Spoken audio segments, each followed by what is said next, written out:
Երևանի Ճոպանուղին շահագործման հանձնվեց 1967 թվականին, ճարտարապետներն էին Հովհաննիսյանը և Մարգարյանը,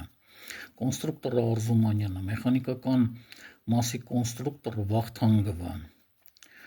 օրական տեղափոխում էր 500 ուղևոր,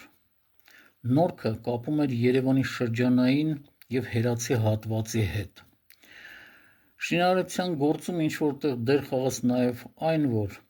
Նորքում կար երկու տուրբազա՝ Նայրին և Ծիծեռնակը։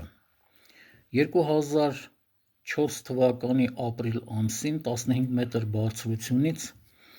վագոնը պոկվեց և ընկավ ամառանոցային փողոցի տներից մեկի բակը։ 11 ուղևորներից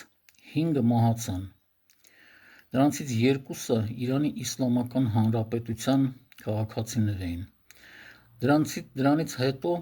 Ճոպանուղին այլևս չաշխատեց, մի պահ վերածվել էր նույնիսկ աղբանոցի։